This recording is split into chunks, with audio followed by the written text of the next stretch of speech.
Right, this is a quick introduction to motor controllers for your Raspberry Pi wheeled robot. Motor controllers, or H-bridge, are the electronic component which directs current to the motors to turn them one way or the other way. And we need this component to manage the current flow to the DC motors. And it's quite a simple setup when you get your head around what you've got to do. So we've got a number of inputs and outputs. On this right hand side here, we've got a number of inputs on the right hand side. So we've got 4 leads here, which are AA, AB, BA, BB. So we've got the 2 at the bottom there. They go to 2 GPIO pins on the Raspberry Pi, and these other 2 go to 2 of the GPIO pins. So we're taking 4 of the general purpose input-out pins of our Raspberry Pi. What essentially these represent is one wheel on this side. These 2 represent one wheel, and these 2 represent the other wheel. Left-hand wheel, right-hand wheel. So essentially what we're going to do is to tell the Raspberry Pi to send a current to one of the motors via these pins. So if we want to turn both motors forward, we're going to send a signal from the GPIO pins to this green lead here to turn the motor one way, and to this other red lead here to turn the second motor the same way. And if we want to turn both motors the opposite direction, we'll send it to this one here and this one here. So essentially what we're doing, we're sending 2 signals simultaneously to 2 motors to turn them either forward, or send another signal to the other side of the motor to send it backwards. And we've got 2 inputs here as well, which is our VCC, which is our positive battery side of the terminal, and GND, which is our negative battery terminal. And this is what that's connected to. So those 2 on the end are connected to this battery pack, this 6-volt battery pack, and that's powering our 2 DC motors which are connected on the output side. So this here is our 2 battery terminal connections. So you can see there I've connected it to the DC motor. So that represents one wheel, and I'll have another one on there which represents the opposite wheel. So this H-bridge or motor controller regulates the current and also provides our power for the motors, so we don't drive the motors from the Raspberry Pi at all. And this gets connected to the sat on the top of the car. So that gives our ability to send a signal from the GPIO pins to turn both motors one way or both motors the other way, or one motor one way or one motor the other way. So we've got control over 4 GPIO pins, which essentially controls the direction of 2 motors, which is our left and right hand motor. Now this particular H-bridge is a generic sort of one. It's the same one you'll see advertised as for sale with the Arduino, and it's about £2.50, £3 maximum. If you buy more of them, they come down, so you can get them under a couple of quid each. And obviously, for a typical robot, Raspberry Pi robot, that you'll see the configuration where you've got 2 wheels driving and steering, and the 3rd wheel is just a dolly wheel. This is the type of motor controller that you need, really. So don't expect to pay more than about £3 if you're buying one on its own. There are other types of H-bridge or motor controllers. There's lots of them out, lots of different configurations. So I'll show you another one in a minute that plugs straight onto the GPIO pins. But this is by far the cheapest way of doing it, and it works a treat. And you can see that little light on. If I take the battery, disconnect the battery, the light goes off. So that light's on when I connect my 6-volt battery pack to it. So that's essentially it. You've got 4 GPIO pins on this one side, sending the signals which are then processed by the H-bridge to drive 2 motors, one on the left hand side of the car and one on the right hand side of the car. Now on the other side of these jumper wires you've got the Raspberry Pi. So use one of these reference shields.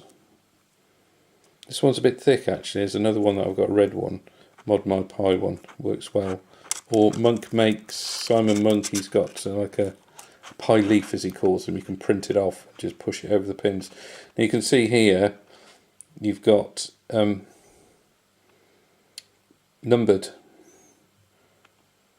physical numbering of the pins down the left and right hand side. So you've got 2 rows of GPIO pins. So all you have to do is to choose 2 GPIO pins. So for example, I'm going to choose number 2 and number 3, and that could be one of my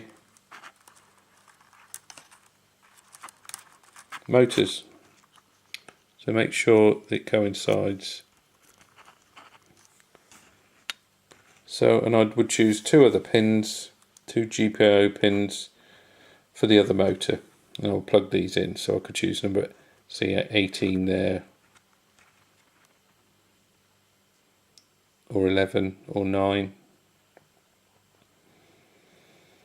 So essentially 4 GPIO pins, plug that into the H-bridge there, and then we'll use either Scratch or Python to then send a signal to make those pins on or off. And first of all we need to make sure that they're output as well, and I'll show you that in another video. So that's the one method of doing it. So the second H-bridge or motor control that you can get, which is much easier to connect but obviously much more expensive, is this type here, which is like this hat configuration, whereby you can solder all these components on yourself or buy them ready made. Ryan Tech I think do one, and Pytronics do one for about £12–13, and the people who do the Piborg one have just bought out one for the Pi Zero for around about £18–20 that does 4 motors, that sits very nicely on top of the Pi Zero. But the difference is with this one, it's the same technology. It regulates and controls the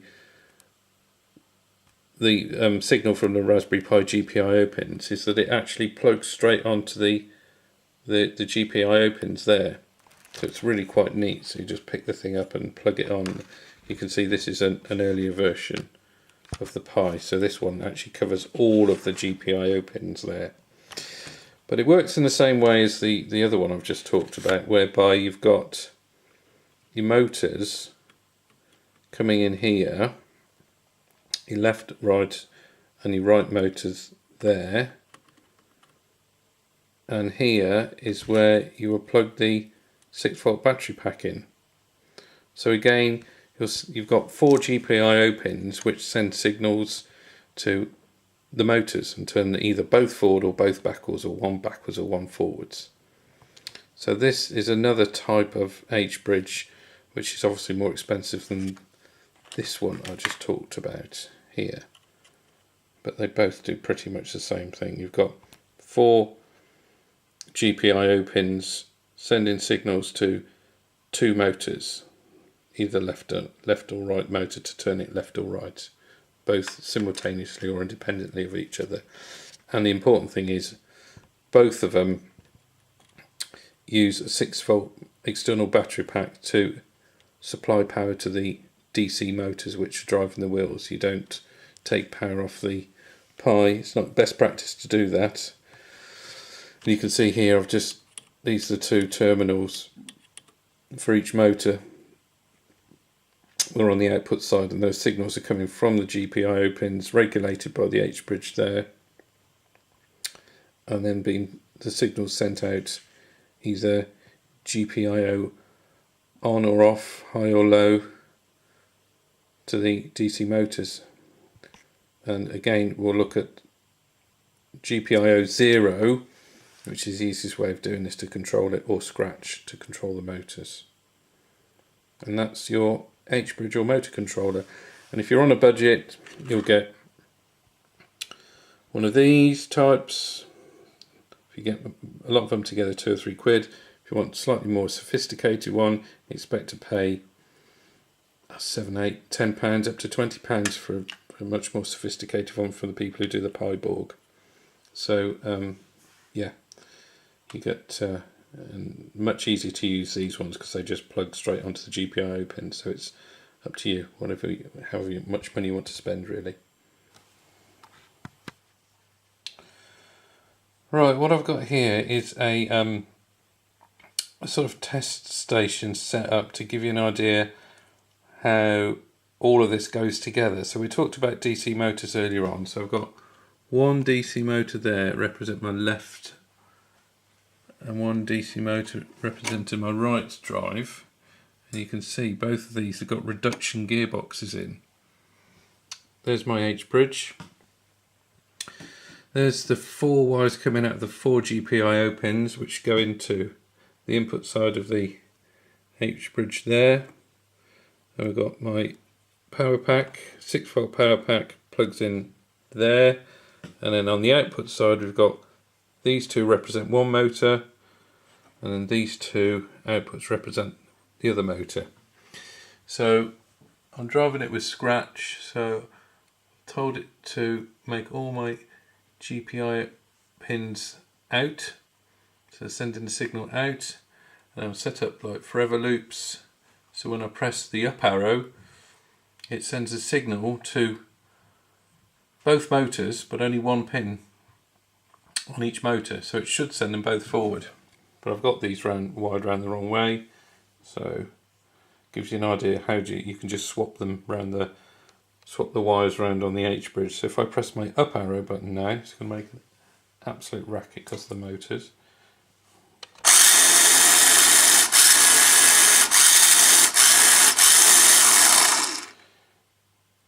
So that's me pressing the up and down keys, sending signals simultaneously to both motors to send them one way and then the other. And if I wanted to swap those around, if the motors go the wrong way than expected, all you have to do is to just change the polarity round on the output side of the H-bridge or your motor controller, and then they'll both go forwards when you press the forward button, or they both go backwards when you press the backwards button.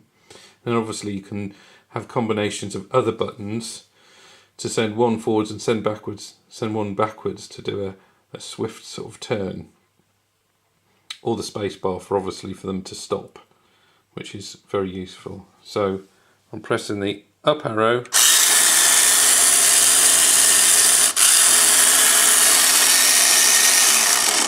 or the down arrow, or the space bar, and that's how it works. Last thing I wanted to show you today is an introduction to wireless, because currently I've got all this wired up remote control. So I've got this little Bluetooth keyboard you can get off eBay for around about tenner, probably a bit cheaper if you can get them, shop around a bit. So there's a Bluetooth USB dongle plugged into Raspberry Pi. There's 2 AAA batteries here, and you can see it's working because if I move my keyboard pad around, you get a little light occurring there. So I've got a signal. So what I'm going to do is just press on my Bluetooth keyboard the up arrow, then the down arrow,